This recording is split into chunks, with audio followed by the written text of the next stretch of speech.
brilliance from a Muslim doctor that speaks the truth. Wow. Listen in. Is the Palestinian crisis a land dispute, in your opinion? No, I don't think so at all.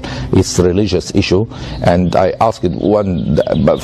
It's mainly when you see the whole Palestinian issue. Their problem is they don't want Jews to survive there. So if all Jews became Muslims one day, they will have no problem with that. So the issue with them is Jews. I asked one day a friend of mine, if all Jews converted to Islam in Israel, will you still have this fight and trouble? He said, of course not. I said to him, then this is not a problem of a land. It's a problem just because they are Jews. So, and when you listen to the Arab media, when you follow the Arab media, when you follow the people it's all about a religious war against the Jews, and they wanted to take it further to apply the prophecies that Muslims will slaughter and kill every Jew in the world.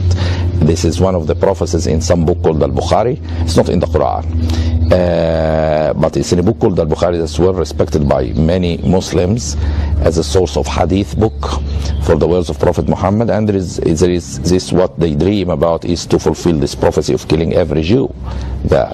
So the problem here is it's not a view. When you listen to the mosques, when you listen to the sermons, when you see the media, how they incite hatred and violence against people just because they are Jews.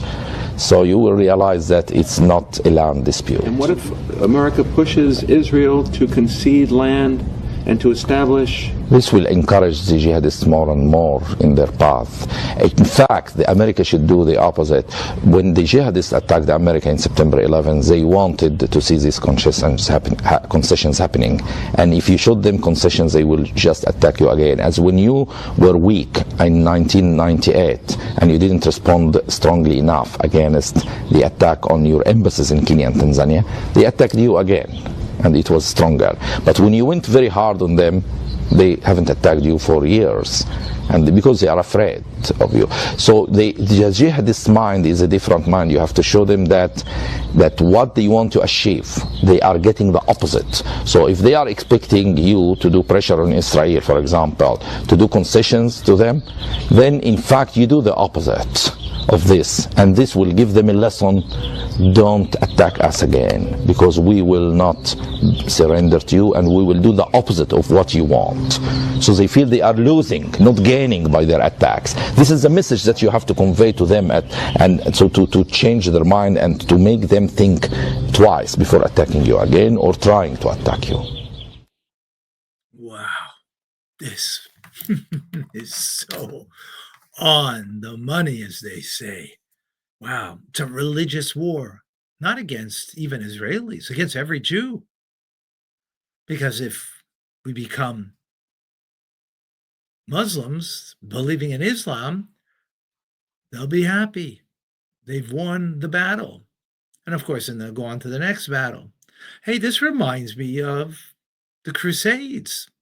Who were the Crusades first and foremost? It was against the Jews. Everybody wants the Jews because, after all, we have the key. The key, because the key was given to the Jews, Mount Sinai, that we are God's people, we are here to bring God's message to the world. Now, they say they took over the message, right? That's what Christians say with Christianity. They took over the message, the New Testament, right? And they add now that the Quran is the new prophecy that took over the message from Judaism, from Christianity, and now they're the bearers of the truth. But who holds the original key to everything is the Jewish people. So, of course, we got to get them first and foremost. Interesting. Hitler also, the Jews we have to get first to destroy them. Right? He didn't want them to become part of the Aryan race. The difference, but the same idea. It's the Jew first. Wow, interesting. Second point over here that's very important, concessions. That will only encourage greater jihadism. So what do we need to do? The opposite. Do the opposite. Let them learn that it doesn't work. And this is unfortunately what has happened since the 67 war, when we won miraculously by God Almighty in 6 days against half a dozen nations around us that wanted to destroy us from the river to the sea. We won miraculously. And right away, what did we do? We ran back and says, here are the keys to the temple, to Temple Mount. Here, we want peace. We want. And they came back. Muslim nations around us came back. No peace, no negotiation, and nothing to talk about. Right? They drew the line, but we don't. And therefore, we let them push the envelope from one thing to the next. I think this is the first time that we have learned that we have to do the opposite of what they are doing, to let them learn the lesson. It's not going to work. Because after all, the jihadist mind is not like a Western mind, that you could talk to the person, negotiate with a person. Here, there's no negotiation. Because in the end, it's not about land. It's about the dominance of Islam. And where do you begin? With the Jew. Through the Middle Ages, where did it begin? With Christians against slaughtering Jews? It began with the Jews. But we're learning a lesson, that we're going to stand up and be strong Jews, committed Jews to not our own sensibility, but to our history, to our teachings, to our Torah, to our God, the God of Abraham, Isaac, and Jacob, as dictated in the Torah, on how we need to be strong, we have to be united, and we have to shine a light, shine the light of Jewish teachings, so that the world will see that we have a message that's for everyone. You don't need to be Jewish in order to be saved. You don't need to be Jewish in order to be good in the eyes of God. Not like in Islam, and not like in Christianity, really, where if you're not part of their membership group, if you're not part of their beliefs, then you're either going to burn in hell or you'll get slaughtered here. No, if you are someone who keeps the 7 Noahide laws of not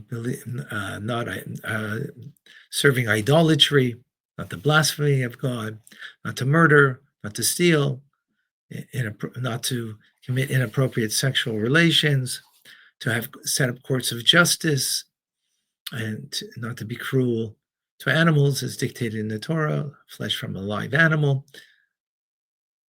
and its offshoots, then guess what? You don't need to be Jewish to be saved or to be good in the eyes of God, and to be part of the redemption, the final redemption through Mashiach that will change the world for good, where there will be no more wars. I really believe it.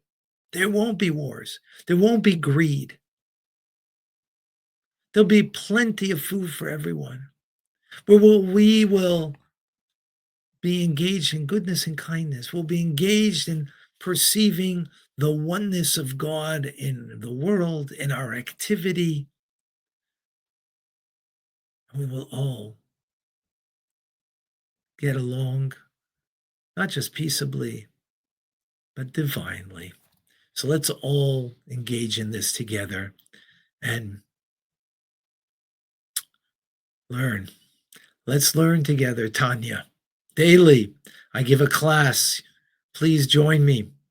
9:30 a.m. Eastern Standard Time on youtube.com/Tanya Rabbi, or on many other platforms, Instagram, Facebook, Twitter, TikTok even, where you can learn and we can grow together, and together we're going to change the world for good.